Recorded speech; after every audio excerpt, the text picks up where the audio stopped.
Hey guys, welcome back to my channel.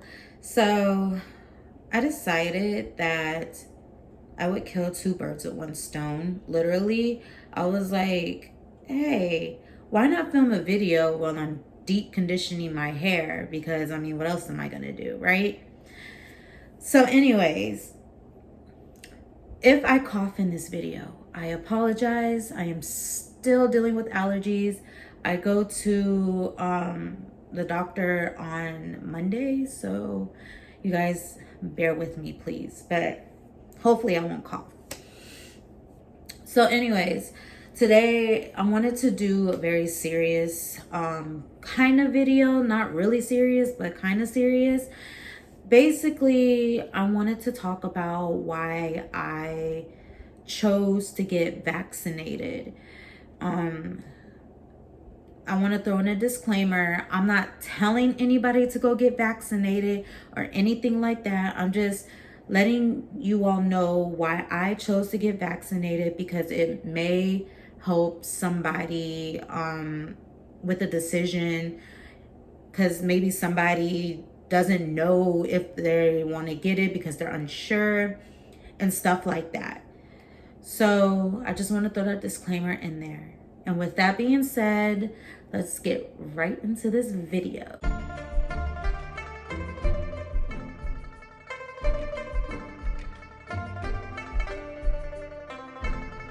Okay, so first off, what is COVID? Well, of course, COVID is a virus, as we all know. I know some people are like, a virus is something you just kind of have to get over, and that's true. But we aren't dealing with some ordinary virus. This virus is definitely a lot stronger. If you guys didn't know, viruses can evolve and they can get stronger, okay? Now, with this virus, something that is dangerous about it is that it can replicate other cells in your body, and it can get into different organs in your body.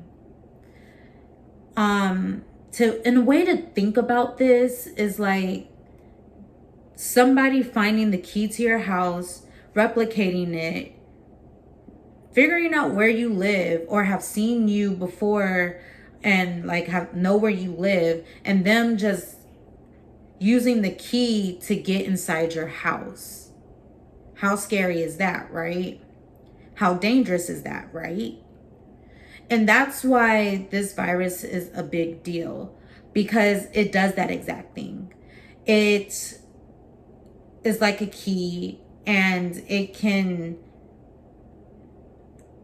take on the cells that go to specific organs, that is made to go to specific organs and do certain things. And it can get inside of those organs and just cause havoc within your organs. So anyways, enough with that.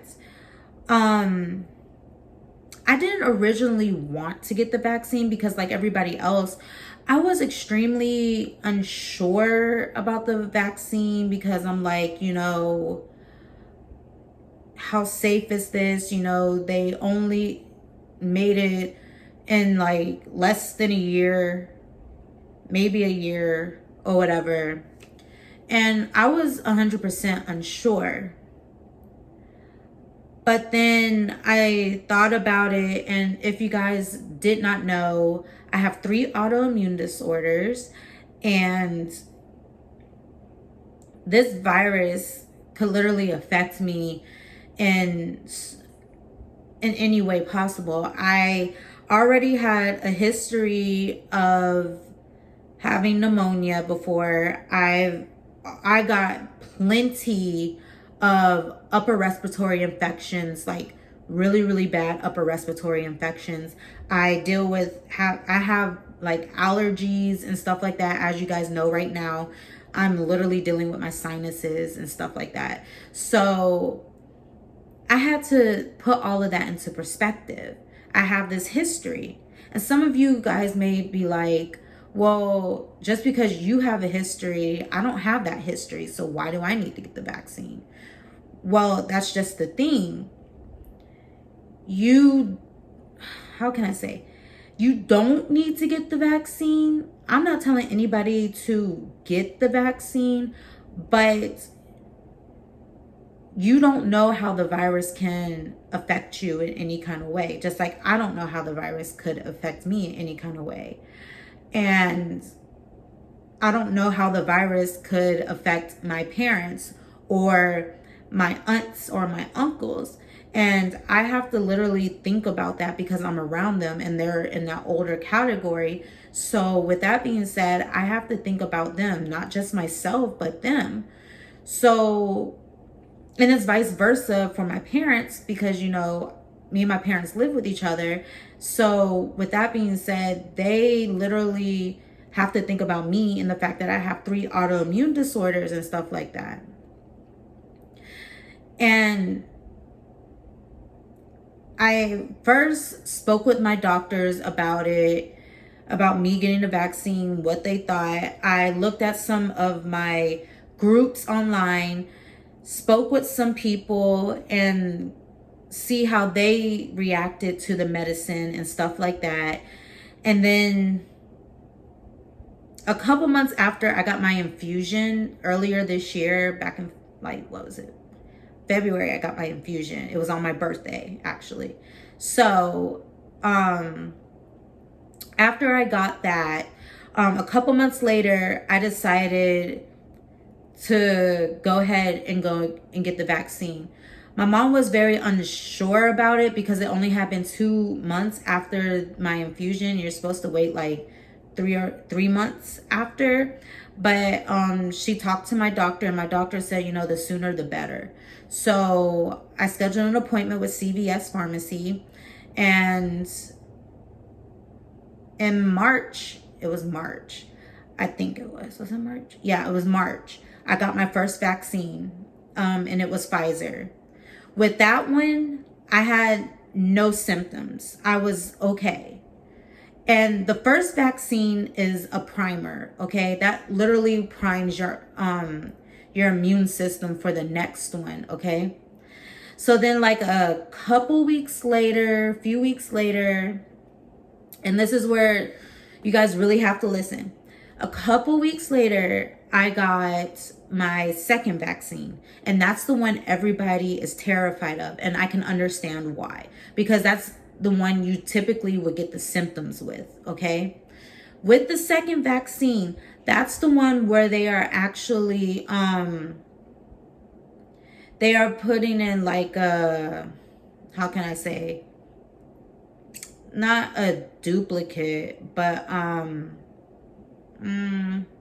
a fake virus into you so your body can learn what the virus is and how to fight it, okay? It's basically teaching your body how to fight the virus, okay? With that comes symptoms, of course. And that's because your body's like adapting to it and stuff like that. So let me tell you what my symptoms were.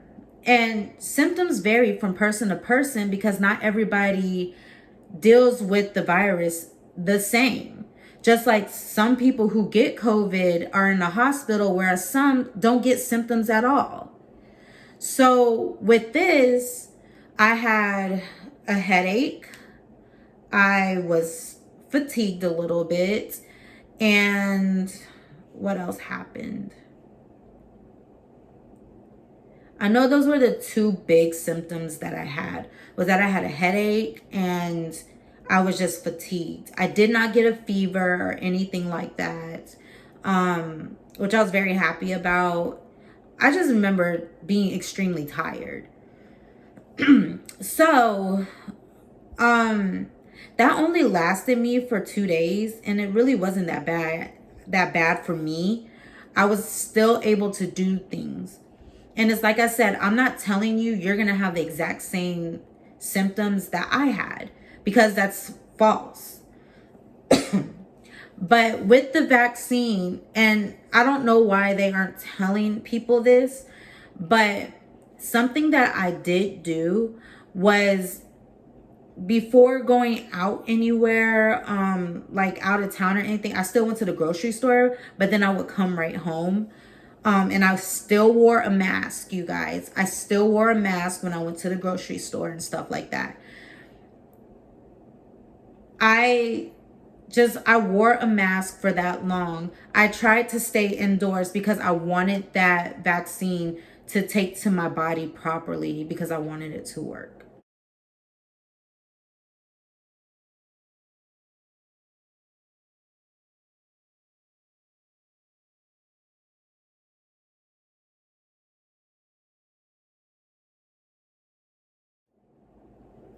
And like maybe a couple weeks after, maybe a month, it was a month after I got the second vaccine, I went out of town. I went to New Orleans, and there was a night that I actually forgot my mask. I'm not gonna lie, me and my friends went out, forgot my mask completely, and I went into a club, to say the least. But thankfully, nothing bad happened to me. I remember a week later, I did have like what felt like a cold. And then I remember my parents got a cold. So I don't think I had COVID around that time. I'm not sure, because it only lasted a weekend and I was fine. So I don't think I got a cold, or I mean COVID or anything like that. But who knows? Because like I said, symptoms really do vary from person to person. And that's another reason why I got the vaccine, because when I'm in the grocery store, I don't know people's circumstances, and due to HIPAA, it's not my place to know people's circumstances. So for me, I really truly wanted to take care of other people, because I don't know if somebody is dealing with cancer. I don't know if somebody else in that store might have lupus. I don't know if a person might have multiple sclerosis. I don't know if a person could be diabetic, anything. I think about other people when it comes to COVID, because I understand. I have 3 autoimmune disorders. I 100% get it. But yeah, and then like, I understand people don't want to wear a mask, or they don't want their children to wear a mask right now, but it's the least you could do is wear a mask. If you don't get the vaccine, the least you could do is wear a mask. Because think about it. When you get surgery, the surgeon has to wear a mask. The reason that is to keep from you getting an infection, right? It reduces that. So when we wear masks out and about, that reduces infection, people. Like, wearing a mask is the least you could do. It's really not that bad. Like, get over it. Like, get over the self-entitlement when it comes to wearing a mask. Like I said, I'm not telling you you should go get the vaccine. I'm not telling you what to do with your body. I'm telling you what I did with my body, but I'm not telling you what to do with your body. But you should at least wear a mask, because if doctors were, because God forbid you need to have surgery and a doctor decides not to wear a mask, guess what? He's breathing all in your organs, baby. And you raise that risk of having an infection. You would be PO'd if a doctor did not wear a mask while you were in surgery to protect you and to keep you safe.